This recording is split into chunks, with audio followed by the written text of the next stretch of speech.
Mohon maaf teman-teman termohon harus ini. Izin yang mulia hakim yang kami hormati, teman-teman termohon dan turun termohon, Prof. Markus ini dosen hukum pidana saya di UGM. Jadi kalau saya salah tolong jangan dimarahi, Prof. Memangnya pernah marah Bapak? Enggak ya? Anak baik kok. Oh iya, silakan. Terima kasih. Prof. Markus, saudara ahli, izin saya panggil saudara ahli. Mungkin hal pertama yang perlu kami tanyakan adalah ada sebuah pergeseran paradigma yang signifikan antara KUHP lama dengan KUHP baru. Nah, sebenarnya di KUHP baru di 2026 ini, apa isu utama kalau dipertimbangkan kan disebutkan soal hak asasi manusia, hak tersangka yang jauh lebih diperhatikan agar seimbang dengan kewenangan penegak hukum. Mohon Ali jelaskan sebenarnya apa isu utama dari pergeseran paradigma KUHP lama dengan KUHP baru itu atau azasnya KUHP baru. Terima kasih, silakan. Ya, jadi isu utamanya memang di dalam KUHP baru itu lebih menekankan pada perlindungan hak asasi manusia, ya, transparansi di dalam proses, gitu kan. Kemudian adanya kepastian hukum. Itu isu utamanya seperti itu. Oke. Ini nanti pertanyaannya terkait dengan putusan MK tadi, ya, tapi saya nggak mau masuk ke sana dulu. Prof, dalam hukum acara pidana, dalam penanganan proses pidana itu kan ada tahapan, Prof. Ada, kalau di KUHP ada laporan pidana, kemudian ada penyelidikan, ada penyidikan, dan seterusnya.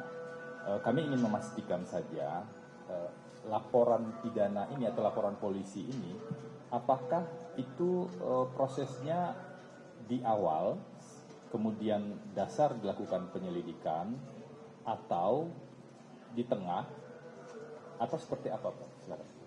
Jadi sudah saya katakan tadi ya, beroperasinya hukum acara pidana itu ada banyak cara sebetulnya, karena di situ yang menjadi dasar adanya sangkaan atau dugaan.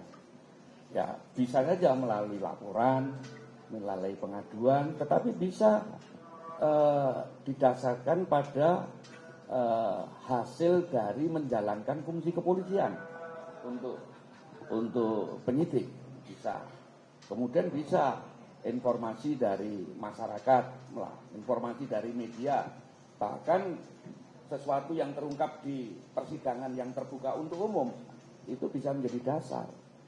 Nah, dalam konteks yang demikian ini bisa saja sebetulnya penyidik itu sudah mengendus ada suatu sangkaan tindak pidana. Sebetulnya dia sudah melakukan penyelidikan, sebetulnya bisa saja seperti itu. Baru kemudian muncul laporan, bisa saja seperti itu. Ya, tetapi yang namanya hasil dari penyelidikan itu kan, ya menurut pendapat saya dilakukan di bawah permukaan, gitu ya.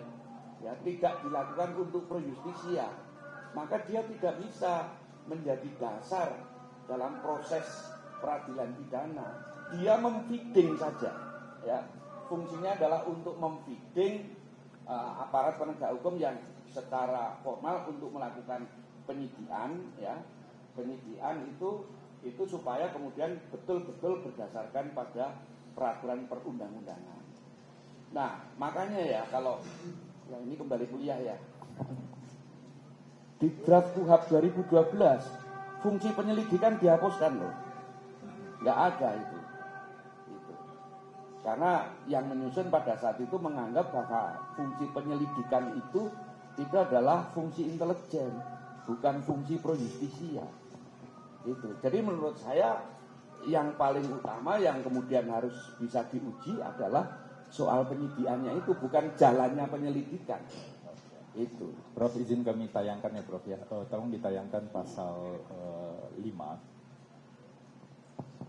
Pasal 5 KUHP.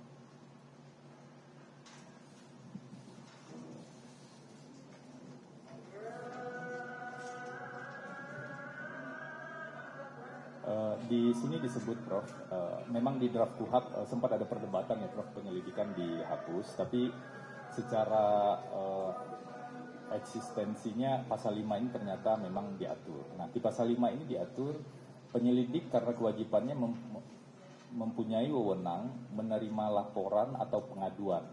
Nah, situasinya sekarang laporan itu ada dan laporan tersebut tertanggal Januari 2026. Jadi bulan Januari 2026. Nah, tetapi ternyata kita juga menemukan penyelidikannya terjadi pada bulan Agustus 2025. Nah, apakah dimungkinkan, Prof, laporan polisinya Januari 2026, tapi penyelidikannya terjadi bulan Agustus 2025? Ya, menurut saya tadi, menurut KUHP bisa nggak, Prof? Ya, kalau menurut saya tadi dalam praktek, ya itu bisa, karena di dalam tindakan untuk mengoperasionalkan KUHP tadi, ya itu tidak harus adanya laporan atau pengaduan itu, ya. Tapi atas dasar operasi dari fungsi kepolisian, ya, dalam rangka melaksanakan fungsi kepolisian, dia bisa, ya, menduga bahwa seseorang itu melakukan satu tindak pidana, ya, diduga melakukan satu tindak pidana bisa, ya, bisa atas dasar, ya itu tadi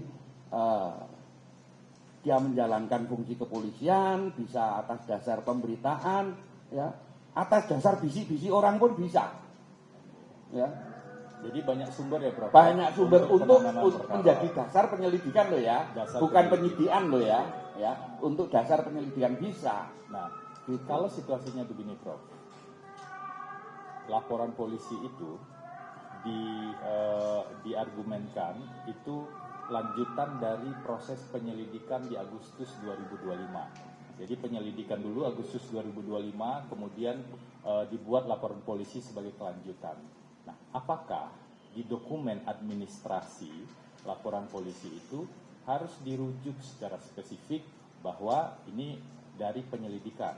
Karena kan biasanya ada bagian menimbang itu, Prof. Ada laporan informasi, ada pencarian informasi, ada laporan penyelidikan. Apakah itu harus dirujuk agar itu menjadi sebuah satu rangkaian dalam proses pidana ini?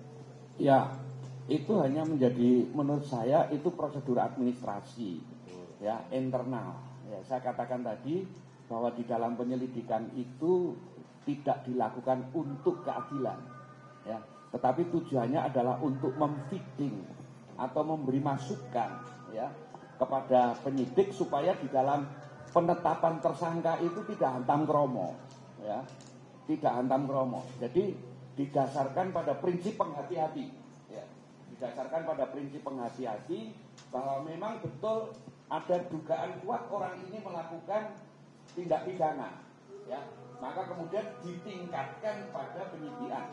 Baru nanti setelah ditingkatkan pada penyidikan ada sprindik, maka semua proses itu harus dituangkan untuk keadilan, pro justisia.